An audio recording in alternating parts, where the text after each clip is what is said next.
এমন কিছু পাপ আছে যে পাপগুলো বান্দা কন্টিনিউয়াসলি করতে থাকলে তার রিজিকটা একসময় বন্ধ হয়ে যায়। রিজিকের দরজাটা ক্লোজ হয়ে যায় এমনভাবে যে রিজিকের দরজা যদি একবার ক্লোজ হয়ে যায়, এটা খোলা বড্ড কঠিন হয়ে যায়। রিজিকের বরকতটা কমে যায়, রিজিকটা হারিয়ে যায়। একটা সময় গিয়ে মানুষটা খাবারের জন্য, রিজিকের জন্য হাহাকার করে, গরিব হয়ে যায়, রাস্তার ভিখারি হয়ে যায়। এমন কিছু পাপ আছে যে পাপগুলো আমরা না বুঝে করি। আমরা যে পাপগুলো করছি, we haven't any kind of realisation about it, কিন্তু আমরা কন্টিনিউয়াসলি এই পাপগুলো করেই যাচ্ছি। সে পাপগুলো কি, আমরা কেমনে বাঁচবো, সে পাপগুলো আজকে আমরা জানতে চাই। বলেন সবাই ইনশাআল্লাহ। ফার্স্ট অফ অল, যে পাপের জন্য আপনার রিজিকের দোয়ার বন্ধ হতে পারে, সংকীর্ণ হতে পারে, কমে যেতে পারে, সবচেয়ে বড় পাপটা হচ্ছে সুদের পাপ। সুদ খাওয়া। সুদ খাওয়া যে কত বড় গুনাহ, আল্লাহর হাবিব বলেছেন সুদের ব্যবসা করা, সুদ খাওয়া মানে হচ্ছে আল্লাহর সঙ্গে যুদ্ধ করা। কোনো পাপের ব্যাপারে এমন কোনো কথা আসে নাই যে এই পাপ করলে তুমি আল্লাহর সঙ্গে যুদ্ধ করছো। কোনো পাপের ব্যাপারে কথা নাই এরকম। কিন্তু সুদই এমন একটা গুনাহ যে পাপের ব্যাপারে আল্লাহর হাবিব বলেছেন সুদ যে খায় সে আল্লাহর সঙ্গে যুদ্ধ ঘোষণা করে দেয়। কত বড় মারাত্মক পাপ, জাস্ট চিন্তা করেন। মনে হয় যে সুদের মাধ্যমে আমার তো ইনকাম বাড়তেছে, টাকা বাড়তেছে, আমার হেল্প হচ্ছে, আমার এই হচ্ছে, আমার ওইটা বাড়তেছে, সম্পদ বাড়তেছে। বাট বেসিক্যালি দিন শেষে আপনি এমন একটা পাপ করছেন যে পাপটা আপনার ফিউচারে আপনার রিজিকের দরজাকে সংকীর্ণ করে ফেলবে, রিজিকের দরজাকেই বন্ধ করে ফেলবে। এজন্য সুদ থেকে আমাদেরকে বাঁচতে হবে। সুদ নেওয়া কিংবা দেওয়া কোনো অন্যায় আমরা যেতে চাই না। আল্লাহ আমাদের সুদ মুক্ত জীবন দান করুক, পরে সবাই আমিন। ২ নাম্বার, যেই পাপে রিজিক বন্ধ হয়ে যায় তার ভিতরে সবচেয়ে বড় অন্যতম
এক হচ্ছে মাঝে মাঝে যোগাযোগ হয়, কথা হয়, মোটামুটি একটা লেভেলের সম্পর্ক আছে, দ্যাটস এ ডিফারেন্ট ম্যাটার।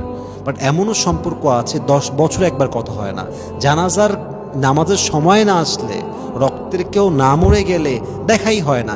এটা কোনো আত্মীয়তার সম্পর্ক বলে আমি পার্সোনালি বিলিভ করি না। হয়তো আমাদের জীবনে এমন কোনো সম্পর্ক থাকতে পারে যে আমরা কোনো খোঁজও রাখি না, কোনো কথাও বলি না, বছরে একবার দেখাও হয় না। এটা ঠিক না। আত্মীয়তার সম্পর্ক বজায় রাখা এটা ঈমানের আলামত, এটা মুমিনের দায়িত্ব, মুসলমানের দায়িত্ব এইটা। অতএব যদি আপনি অকারণে আত্মীয়তার সম্পর্ক বিচ্ছিন্ন করেন, আপনার রিজিকের দরজাটা সংকীর্ণ হতে পারে, রিজিকটা কমে যেতে পারে। ৪ নাম্বার, যেই পাপে বান্দার রিজিকের দরজাটা ক্লোজ হয়ে যায়, সংকীর্ণ হয়ে যায়, সবচেয়ে বড় পাপটা হচ্ছে, অন্যতম পাপ হচ্ছে অসততা। মানে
যার নামাজ অবহেলা আছে তার রিজিকে কোনো বরকত থাকে না।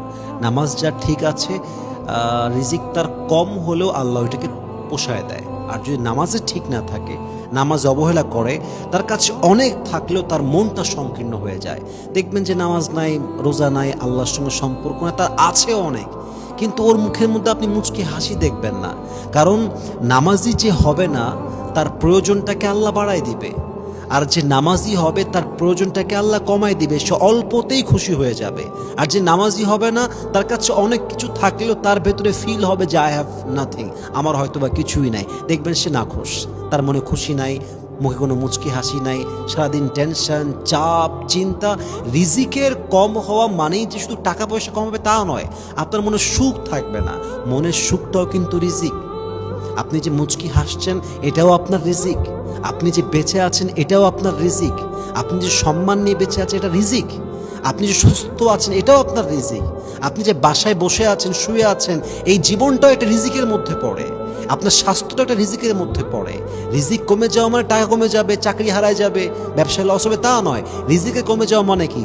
আপনার সন্তান অসুস্থ হয়ে যাবে, আপনার স্বাস্থ্য নষ্ট হয়ে যাবে, আপনার মন খারাপ হয়ে যাবে, আপনার লাইফটা সুন্দর হবে না, মনে খুশি থাকবে না, কৃতজ্ঞতা বোধ থাকবে না, আপনার মনের যেই স্থির ভাবটা এটা হারায় যাবে, এটাও রিজিকের মধ্যে শামিল।